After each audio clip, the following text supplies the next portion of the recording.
لله نحمده ونستعينه ونستغفره ونعوذ بالله من شرور أنفسنا وسيئات أعمالنا من يهده الله فلا مضل له ومن يضلله فلا هادي له وأشهد أن لا إله إلا الله وحده لا شريك له وأشهد أن محمدا عبده ورسوله أما بعد۔ محترم بھائیوں، پیاری ماں اور بہنوں، الحمدللہ آج کو ہمارے 19 روزے پورے ہوئے۔ اللہ رب العالمین سے دعا ہے کہ اللہ تعالیٰ ہمارے روزوں کو قبول فرمائے، ہماری عبادتوں کو قبول فرمائے، اور ما باقیہ جو روزے ہیں ان کو صحت و تندرستی کے ساتھ اللہ تعالیٰ ہمیں رکھنے کی توفیق عطا فرمائے، آمین۔ وقال الذین، یہ 19واں پارہ ہے۔ اس پارے کے اندر بھی اللہ رب العالمین نے بہت ساری باتیں بتلائی ہیں۔ انشاءاللہ آج ہم چند آیتوں کے کچھ اہم نکات معلوم کریں گے۔ اس پارے کے شروع میں یہ بتلایا گیا کہ اللہ رب العالمین کے جو نافرمان لوگ ہیں ان سے دوستی کرنا بہت برا ہے۔ ان سے دوستی کرنے کا انجام کیا ہوگا؟ قیامت کے روز انسان حسرت کرے گا، افسوس کرے گا۔ کیا بول کر افسوس کرے گا؟ کہ کاش ایسے برے لوگوں سے میں دوستی نہ کرتا، نیک لوگوں سے میں دوستی کرتا تو کتنا اچھا ہوتا۔ یہی بات قرآن میں، حدیث میں بتائی گئی کہ نیک لوگوں کے ساتھ رہو، نیک لوگوں سے دوستی کرو۔ اللہ رب العالمین نے فرمایا وَيَوْمَ يَعَضُّ الظَّالِمُ عَلَى يَدَيْهِ يَقُولُ يَا لَيْتَنِي اتَّخَذْتُ مَعَ الرَّسُولِ سَبِيلًا۔ قیامت کے روز ظالم اپنے دونوں ہاتھوں کو چبا ڈالے گا اور افسوس میں، اور بولے گا یا لیتنی اتخذت مع الرسول سبیلا، کہ کاش رسول کا راستہ میں اختیار کرتا، ان لوگوں کے ساتھ میں رہتا جو رسول کی پیروی کرنے والے ہیں۔ یا ویلتا لیتنی لم اتخذ فلانا خلیلا، ہائے کاش میں فلاں کو دوست نہ بناتا تو کتنا اچھا ہوتا، یعنی فلاں برے آدمی کو دوست نہ بناتا تو کتنا اچھا ہوتا۔ اس برے آدمی نے، اس نافرمان آدمی نے کیا کیا؟ لقد اضلنی عن الذکر بعد اذ جاءنی، میرے پاس نصیحت آنے کے بعد اس کی باتوں میں پڑھ کر کے اس نے مجھ کو گمراہ کر دیا، اس کی باتوں میں پڑھ کر کے میں راستے سے ہٹ گیا۔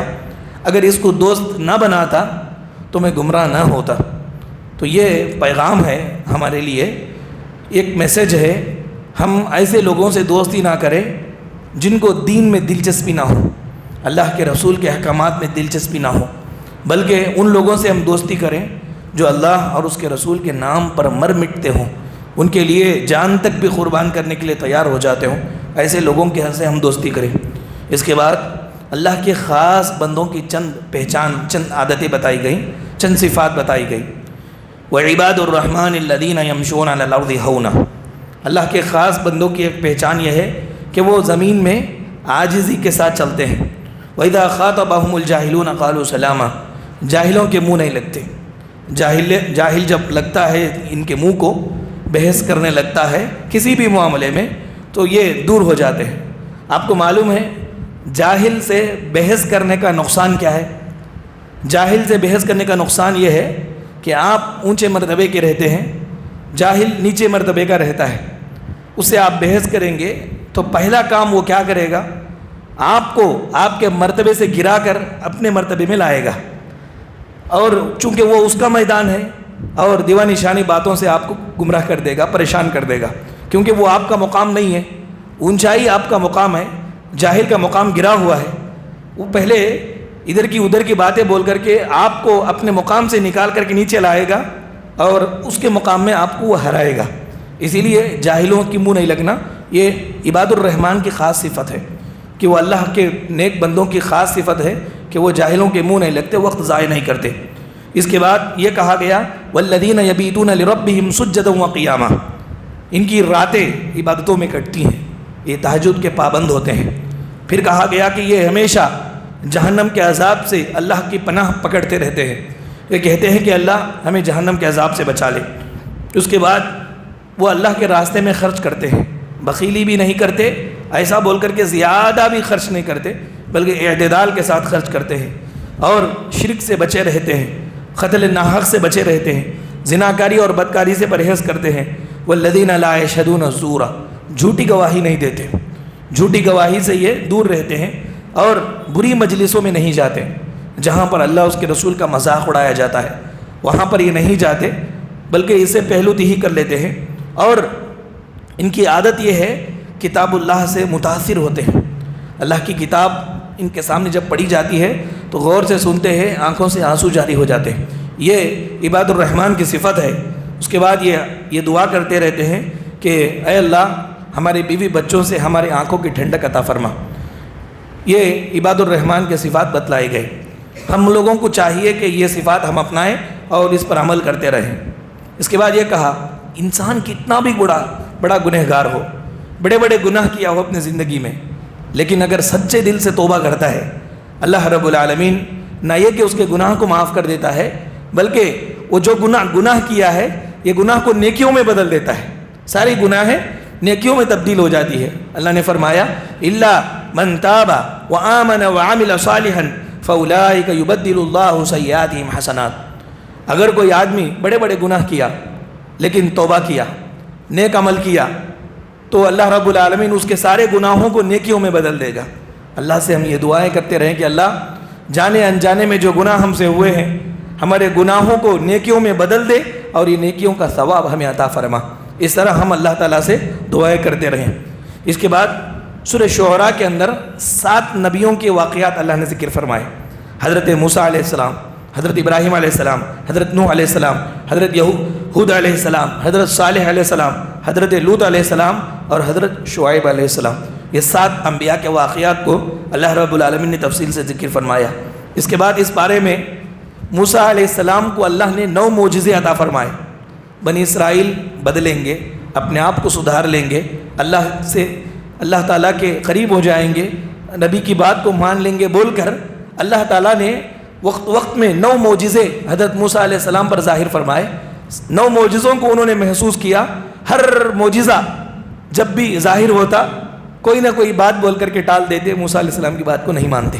یہ بڑی رذیل قوم تھی، بہت ناہنجار قوم۔ اللہ رب العالمین نے 9 معجزے ذکر فرمائے۔ وَأَدْخِلْ يَدَكَ فِي جَيْبِكَ تَخْرُجْ بَيْضَاءَ مِنْ غَيْرِ سُوءٍ فِي 9 آيَاتٍ إِلَىٰ فِرْعَوْنَ وَقَوْمِهِ إِنَّهُمْ كَانُوا قَوْمًا فَاسِقِينَ۔ یہ عصا کا سانپ بن جانا، موسیٰ علیہ السلام کے ہاتھ میں جو لاٹھی تھی پھینکتے تھے تو عصا بن جاتا تھا۔ یہ ایک معجزہ تھا حضرت موسیٰ علیہ السلام کا۔ ید بیضاء، ہاتھ کو بغل میں رکھ کر کے نکالتے بغیر کسی عیب کے ہاتھ سفید ہو جاتا تھا، چمکتا تھا۔ یہ حضرت موسیٰ علیہ السلام کا معجزہ تھا۔ اور موسیٰ علیہ السلام کے زمانے میں موسیٰ کی قوم کے اوپر اللہ نے قحط سالی نازل فرمائی۔ پورے لوگ آئے موسیٰ کے سامنے، آ کر کے کہا کہ دعا کیجیے اللہ سے قحط سالی ختم ہو جائے، ہم تمہاری بات کو مان لیں گے۔ موسیٰ علیہ السلام دعا کرتے، قحط سالی ختم ہو گئی۔ پھر یہ لوگ ایسے ہی کفر پر شرک پر اڑے رہے، پیداوار میں کمی ہو گئی، طوفان اللہ نے بھیجا، ٹڈیوں کو اللہ نے بھیجا، جوؤں کو اللہ نے بھیجا، مینڈک کو اللہ نے بھیجا، خون کو اللہ نے بھیجا، کھانے کی چیز میں خون، پانی پیتے وقت خون بن جاتا تھا پانی۔ اس طرح مینڈک کھانے کی چیزوں میں جب کھانا کھانے لگتے تو مینڈک رہ جاتے۔ اس طرح کی بہت ساری معجزے عذابات کے طور پر اللہ تعالیٰ نے بھیجے۔ جب بھی یہ عذابات آتے موسیٰ علیہ السلام کے پاس یہ لوگ آتے اور کہتے کہ دعا کیجیے اللہ سے کہ ہم اب بدل جائیں گے۔ موسیٰ علیہ السلام دعا کرتے، اب یہ عذاب اٹھا لیا جاتا، پھر یہ اپنی پرانی روش پر نکل کر کے چلے آتے۔ یہ بڑی رذیل قوم تھی۔ اللہ رب العالمین نے مغضوب علیہم کہا ان کو کہ ان پر اللہ کا غضب نازل ہوا، لعنت اتری۔ اس کے بعد اللہ تعالیٰ نے حضرت سلیمان علیہ السلام کی خصوصیت بیان فرمائی، کہا وَحُشِرَ لِسُلَيْمَانَ وَجُنُودُهُ مِنَ الْجِنِّ وَالْإِنسِ وَالطَّيْرِ فَهُمْ يُوزَعُونَ۔ کہیں جا رہے تھے حضرت سلیمان علیہ السلام، جانے کے لیے سارے لشکر کو جمع کیا گیا۔ لشکر میں جنات تھے، انسان تھے، چرند پرند تھے، یہ سب تقسیم کیے ہوئے تھے، سب کے الگ الگ گروپ تھے۔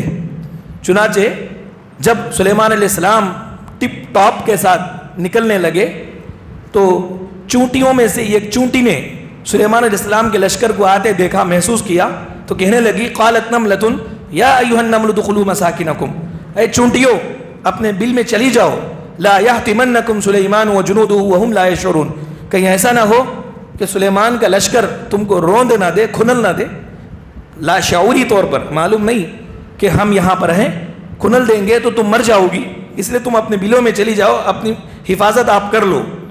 سلیمان علیہ السلام نے جب چونٹی کی بات کو سنا فتبسم ضاحکا من قولها، چونٹی کی بات کو سن کر کے مسکرائے اور اللہ سے دعا کی، ربی اوزعنی ان اشکر نعمتک التی انعمت علی وعلی والدی وان اعمل صالحا ترضاہ وادخلنی برحمتک فی عبادک الصالحین۔ اس واقعے کے اندر بہت ساری باتیں ہمیں معلوم ہوتی ہیں۔ پہلی بات یہ معلوم ہوئی کہ سلیمان علیہ السلام کو اتنی عظمت کے باوجود غیب کا علم نہیں تھا، اس لیے چونٹی نے کہا، چونٹیوں اندر چلی جاؤ، لاشعوری میں سلیمان کا لشکر تم کو گھنل دے گا۔ یعنی معلوم نہیں سلیمان کو کہ ہم یہاں ہیں، غیب کا علم ہوتا تو معلوم ہو جاتا۔ تو اتنے بڑے نبی ہونے کے باوجود، بادشاہ ہونے کے باوجود اللہ نے ان کو غیب کا علم نہیں دیا۔ دوسری بات یہ معلوم ہوئی، حیوانات میں ایک خاص قسم کا شعور ہوتا ہے، حیوانات بھی شعور رکھتے ہیں، سمجھ رکھتے ہیں۔ تیسری بات یہ معلوم ہوتی ہے، حیوانات کا عقیدہ بھی یہ ہے کہ اللہ کے سوا کوئی غیب کا علم جاننے والا نہیں، اس لیے چونٹی نے کہا کہ لاشعوری طور پر سلیمان کو نل دیں گے۔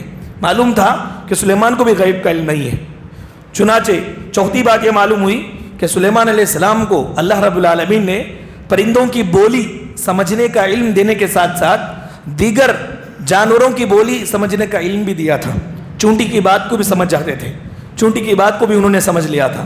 اور ایک بات یہ معلوم ہوئی کہ تمام چونٹیوں میں جو بڑی چونٹی تھی وہ امیر تھی، اس کی بات کو مان کر کے سب اندر چلی گئی۔ معلوم یہ ہوا کہ امیر کی اطاعت چونٹیوں کے اندر بھی ہے، ہم انسانوں میں نہیں ہے۔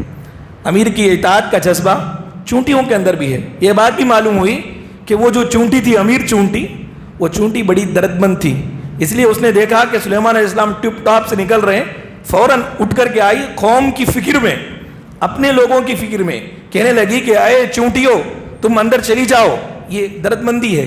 امیر جو ہوتا ہے لوگوں کا درد ایسا ہونا چاہیے اس کو، جس طرح وہ چونٹی جو امیر چونٹی تھی اس کو درد ہوا ساری چونٹیوں کا، فوراً آ کر کے کہنے لگی کہ ایھا النمل ادخلوا مساکنکم لا یحطمنکم سلیمان وجنودہ وہم لا یشعرون۔ آدمی جو بڑا ہوتا ہے، یہ بڑوتری کو اگر نبھاتا ہے تو ہی وہ بڑے کا احترام رعایا کے حق میں باقی رہتا ہے۔ یہ بات اللہ رب العالمین نے چونٹی کے ذریعے سے ہمیں نصیحت دی۔ آگے بڑھے، انہوں نے دیکھا کہ جو تقسیم کیے تھے گروپ میں، تو پرندوں کے گروپ میں گئے، دیکھا کہ ہدہد پرندہ نہیں ہے، غائب ہے۔ سلیمان علیہ السلام نے دیکھا، کہا کہ انی لا اری الہدہد ام کان من الغائبین، مجھے ہدہد نہیں نظر آ رہا ہے، کیا میری آنکھیں کمزور ہے یا وہ حقیقت میں غائب ہے؟ تو کہا گیا کہ وہ غائب ہو چکا ہے۔ سلیمان علیہ السلام نے کہا کہ کس کی اجازت سے گیا؟ آنے دو، اگر واقعی کوئی صحیح دلیل لایا تو کوئی بات نہیں، ورنہ اس کو میں ماروں گا یا ذبح کر دوں گا۔ اتنے میں اڑتا ہوا آیا ہدہد پرندہ اور آ کر کے کہنے لگا احطت بما لم تحط بہ، اے سلیمان وہ چیز میں جانتا ہوں جو تم نہیں جانتے۔ یعنی ہدہد پرندے کو بھی معلوم تھا کہ سلیمان علیہ السلام غیب کا علم جانتے نہیں ہیں۔ اس نے بڑے تعجب سے کہا کہ ملک سبا کے دربار سے میں ہو کر کے آتا ہوں، ایک ایسی قوم کے پاس سے میں گزرا کہ وہاں کے لوگ جو ہے یہ سورج کی پوجا کرتے ہیں، سورج کی پوجا کرتے ہیں۔ یعنی ہدہد پرندے کو بھی تعجب ہوا، سجدہ تو اللہ کے لیے کرنا چاہیے، لیکن یہ لوگ جو ہے قوم کے یعنی سورج کو پوجا کرتے ہیں۔ اور ایک عجیب بات یہ ہے کہ وہ قوم کی جو سردار ہے وہ ایک عورت ہے، ملکہ ہے، یعنی حکومت عورت نہیں چلا سکتی۔ یہ ہدہد پرندے کو بھی معلوم تھا، بڑے تعجب سے کہتا ہے کہ ایک عورت وہاں پر حکومت کر رہی ہے۔ اس کے بعد سلیمان علیہ السلام نے کہا کہ میں تحقیق کروں گا تیری بات کو، صحیح ہے تو چھوڑ دوں گا ورنہ تجھ کو ذبح کر دوں گا۔ یہ واقعہ سارا اللہ رب العالمین نے اس پارے کے اندر بیان فرمایا۔ اس کے بعد کہا کہ رسول اللہ صلی اللہ علیہ وسلم قرآن چھوڑنے والوں کے خلاف قیامت کے روز شکایت کریں گے۔ وقال الرسول یا ربی ان قوم اتخذوا هذا القرآن مہجورا، رسول بولیں گے اے اللہ میری قوم نے اس قرآن کو چھوڑ دیا تھا۔ چھوڑنے سے کیا مراد ہے؟ تلاوت نہیں کرنا چھوڑنے میں آتا ہے، قرآن کو نہیں سمجھنا چھوڑنے میں آتا ہے، قرآن پر عمل نہ کرنا چھوڑنے میں آتا ہے، قرآن کی تبلیغ نہ کرنا چھوڑنے میں آتا ہے، قرآن مجید کو چھوڑ کر دوسری کسی کتاب کو ترجیح دینا قرآن چھوڑنے میں آتا ہے۔ اگر کوئی بھی اس طرح کا کام کرتا ہے تو قیامت کے روز اللہ رب العالمین دربار قائم کریں گے، منصف اللہ ہوگا اور شکایت کرنے والے رسول ہوں گے، اور جو مدعی ہوگا وہ ہم ہوں گے، قرآن چھوڑنے والے۔ اس سے بچنا بول کر کے اگر ہم سمجھے تو کیا کرنا؟ مستقل بنیادوں پر قرآن کے ساتھ ہمارا تعلق قائم رہنا، روزانہ قرآن کریم کے ساتھ ہمارا تعلق ہو، تلاوت ہو، تدبر ہو، قرآن کو سنیں، سمجھیں، پڑھیں، اس طرح قرآن کریم پر عمل کرتے رہیں تو پھر یہ شکایت سے ہم دور رہیں گے۔ اس کے بعد اللہ نے کہا، اللہ کی قدرت دیکھو، سمندر میں کھارا پانی میٹھا پانی دو ایک ساتھ بہتے ہیں، کھارا پانی اور میٹھا پانی دو ایک ساتھ بہتے ہیں، درمیان میں آڑ ہے لیکن معلوم نہیں ہوتا، کھارا پانی میٹھا پانی دو بہتے ہیں۔ اصل میں یہ بات بتا کر کے اللہ نے ہمیں نصیحت فرمائی کہ زندگی کا یہی اصول ہے کہ زندگی میں میٹھے لوگ بھی ہیں، کھارے لوگ بھی ہیں، ہم میٹھے بن کر کے کھارے کے ساتھ ساتھ چلیں، میٹھے ہم بنیں، کھاروں کے ساتھ ساتھ رہیں، کھارے کو الگ نہ کریں، ہم میٹھے ہیں ہمارا گروپ الگ نہ کریں، ان کے ساتھ ہم مل کر کے رہیں، یہی زندگی ہے۔ اس کے بعد اللہ رب العالمین نے یہ بات بیان فرمائی کہ قیامت کے دن وہی آدمی نجات پائے گا جو سلیم دل لے کر آئے گا، الا من اتى اللہ بقلب سلیم۔ سلیم دل کس کو کہتے ہیں؟ پاک صاف دل، زبان کا سچا، ایسا دل جس میں گناہ نہ ہو، دل جس کے اندر حسد اور جلسی نہ ہو، یہ بہت عظیم دل ہوتا ہے، اور ایسا دل رکھنا دنیا کے اندر ایک بہت بڑا جہاد ہے۔ آدمی دل کے اندر پاکیزگی رکھے، کسی قسم کا کوئی گناہ کا جذبہ نہ رکھے، کسی کے اوپر حسد اور گڑاپا نہ رکھے، ایسا دل رکھ کر یہ جینا ایک عظیم جہاد ہے۔ آدمی اگر اس میں کامیاب ہو جاتا ہے تو اللہ رب العالمین کے نزدیک نجات پا جائے گا۔ یہ مختصر طور پر یہ 19ویں بارے کا خلاصہ تھا۔ اللہ رب العالمین سے دعا ہے کہ اللہ تعالی ہم تمام لوگوں کو قرآن پاک کو پڑھ کر سمجھ کر ان پر عمل کرتے رہنے کی توفیق عطا فرمائے۔ آمین۔ وآخر دعوانا ان الحمد للہ رب العالمین۔